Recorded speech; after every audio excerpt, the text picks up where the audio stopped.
Assalamualaikum warahmatullahi wabarakatuh. Bertemu kembali dengan Pak Dedi dalam ilmu kimia. Hari ini Pak Dedi akan bahas masalah ion kompleks.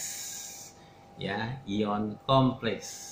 Ya, yang lebih rumit lagi ya, tapi untuk reda ini tentu saja akan lebih mudah. Ya, ini berkaitan dengan unsur transisi periode keempat. Jadi apa itu sebenarnya masalah ion kompleks ya?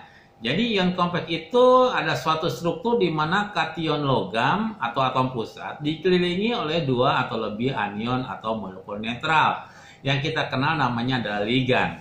Ligan berikatan sangat kuat sehingga tidak bisa diionisasi. Dalam pembentukan ion kompleks dapat dipandang sebagai reaksi asam basa Lewis. Itu logam transisi bertindak sebagai atom pusat, sedangkan molekul-molekul anion yang diikatnya bertindak sebagai ligan. Ligan itu asal kata ligare, yang artinya adalah mengikat. Ya. Kemudian, ya, ikatan antara atom pusat dan ligan itu merupakan ikatan kovalen koordinasi. Jadi nanti kalau ditanyakan berapa ikatan koordinasinya, ya melihat aja banyak ligannya berapa, karena setiap ligan akan membentuk ikatan kovalen koordinasi, di mana ion transisi menyediakan orbital-orbital kosong atau bertindak sebagai asam Lewis. Sedangkan ligan memberikan pasangan elektron bertindak sebagai basa Lewis yang akan dipakai bersama-sama. Jadi, molekul ion yang bertindak sebagai ligan harus mempunyai pasangan elektron bebas yang kita singkat dengan P, pasangan elektron bebas. Bagaimana kita cara penulisannya? Ya, penulisannya bisa ion kompleks itu jadi L, X, M, N, pangkat dengan N. Di mana L ini adalah logam pusat, kemudian X itu adalah ligannya, M itu adalah bilangan koordinasi, berarti banyaknya ligannya, kemudian inilah muatan ion kompleks. Jadi muatan secara keseluruhannya berapa? Ya, kita akan bedah satu persatu dulu. Itu yang pertama kita coba dengan atom pusat. Ya. Atom pusat itu apa? Ya, jadi atom pusat adalah ion dari unsur transisi dalam pembentukan ion dilakukan dengan pelepasan elektron. Dimulai dari elektron yang terletak pada kulit terluar, bukan elektron yang mengisi subkulit terakhir menurut aturan Aufbau. Jadi ya misalnya ditulisnya kalau dalam aturan Aufbau itu kan 4s2 3d5 misalnya, kalau misalnya nomor atomnya 25, tapi arti tulisnya adalah 3d5 4s2. Jadi yang dilepaskan adalah elektron keluarnya adalah 4s. Contoh di sini adalah ya CO27 ya 3d7 4s2. Ini kan kulitnya kulit ketiga, ini kulit keempat. Walaupun kalau berdasarkan tingkat energinya harusnya ditulisnya 4s2 dulu. Tapi yang akan dilepaskan adalah elektron terluarnya sebanyak 2, maka 3d7 4s0. Begitu pula misalnya contohnya sini Fe 3d6 4s2, dilepaskan 3 elektron, yang dilepaskannya dari S bukan dari D. Ya, mudah-mudahan bisa kalian pahami semuanya hal semacam itu. Ya. Jadi kalau Anda melepaskan dibuatkan dulu ya konfigurasi elektron yang utuh dulu, baru nanti dilepaskan pada elektron terluar. Jadi jangan dipotong dulu sebelum dibuat konfigurasi elektronnya, nanti bisa jadi salah ya. Kemudian yang kedua adalah ligan, ya. Ligan itu adalah molekul atau anion yang bertindak sebagai ligan, harus mempunyai pasangan elektron bebas. Berdasarkan pasangan elektron bebas ligan dibagi menjadi dua bagian. Ada ligan monodental bergigi satu, itu ligan yang menyediakan pasangan elektron bebas kepada atom pusat. Ya, contohnya H2O, NH3, Cn-, Cl- ya, seperti itu, ya. Kemudian juga ada yang kita namakan dengan ligan juga yang ligan polidental, berisinya banyak, yaitu ligan yang menyediakan lebih dari satu pasangan elektron kepada atom pusat. Molekul ya, diamin dan ion oksalat ini. Kedua ligan tersebut menyediakan dua pasangan elektron bebas.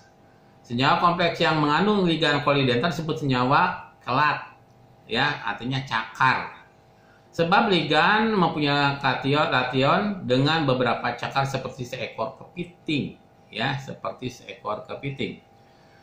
Ya. Kemudian bilangan koordinasi tadi sudah katakan bahwa setiap ligan akan berikatan dengan atom pusat, dia membentuk ikatan kovalen koordinasi. Jadi banyaknya ligan akan menentukan berapa bilangan koordinasinya. Ya, di sini ligan ini terikat kuat oleh atom pusat sehingga tidak dapat terdeteksi jumlah ligan yang diikat dengan ikatan kovalen koordinat. Ini disebut dengan bilangan koordinasi. Ya, kita akan lihat di sini juga. Ya, bagaimana masalah bilangan koordinasi tersebut? Jadi jumlah bilangan koordinasi umumnya 2 kali lipat dari bilangan oksidasi transisi terbesar, misalnya besi Fe dengan bilangan oksidasi. Jadi Fe itu bisa mempunyai bilangan oksidasi plus 2 atau plus 3. Maka ion kompleks akan memiliki bilangan koordinasi 6. Jadi bisa maksimal dengan 6. Dengan kata lain, besi atau Fe mampu mengikat 6 ligan. Akan tetapi ukuran ligannya juga ikut mempengaruhi harga bilangan koordinasi.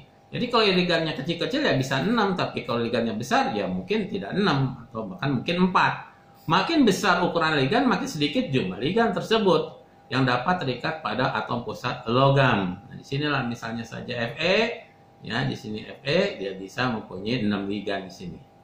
Ya, lihat di sini. Ya. Selanjutnya bagaimana muatan ion kompleks? Ya, jadi muatan ion kompleks itu diperoleh dengan cara menjumlahkan muatan atom pusat dengan jumlah muatan ligan. Jadi muatan atom pusat ditambah dengan muatan ligan. Ya, cara menuliskan ion kompleks itu yaitu atom pusat dituliskan terlebih dahulu, lalu diikuti oleh ligan-ligan. Jika ligannya lebih sejenis, maka ligannya netral dituliskan mendahului anion.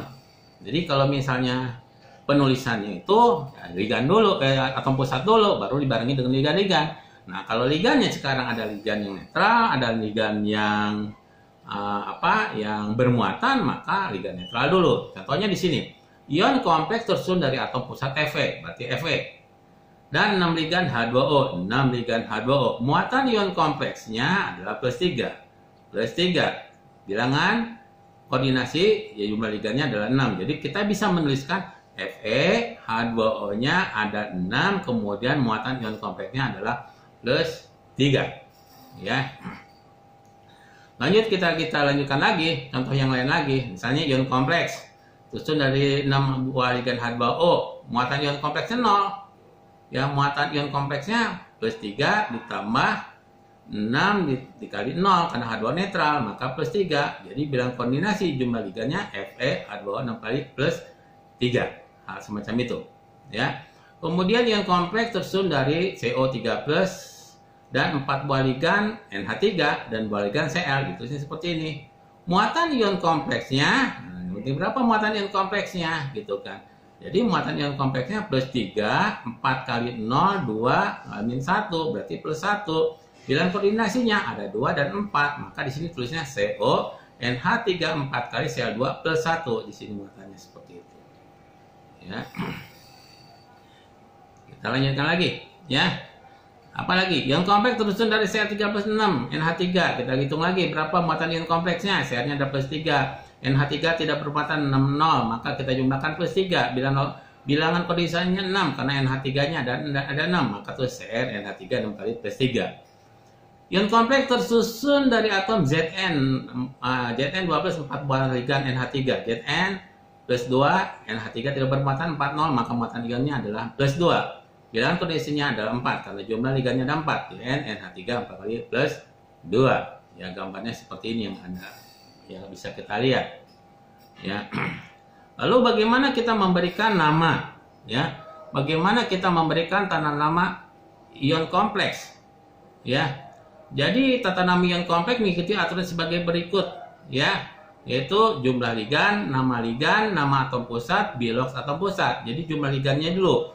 Jumlah ligan yang diikat diberi awalan latin yaitu mono untuk 1, di 2, tri 3, tetra 4, penta 5, dan heksa 6. Jadi nama ligan diakhiri dengan O. Jadi fluor, fluoro, klor, kloro, brom, bromo, iod, iodun, dan selanjutnya. Ya. Nah, jadi dengan demikian tata nama atom pusat, ya, atom pusat ditentukan jenis muatan ion kompleks.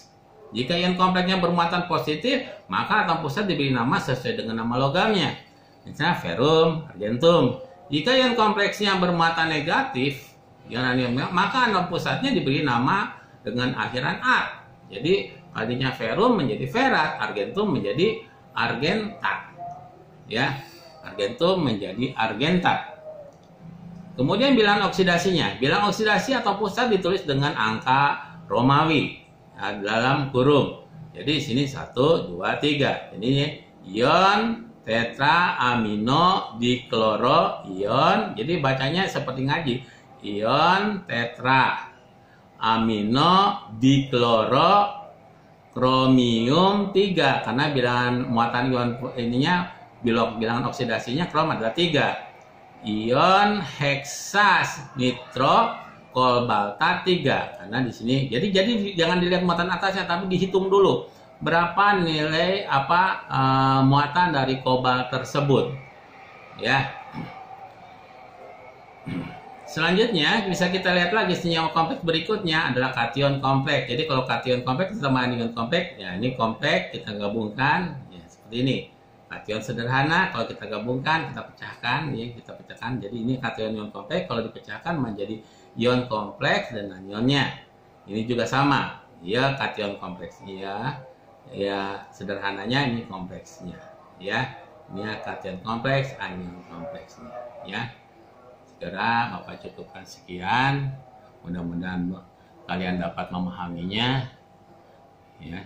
Sekian. Assalamualaikum warahmatullahi wabarakatuh.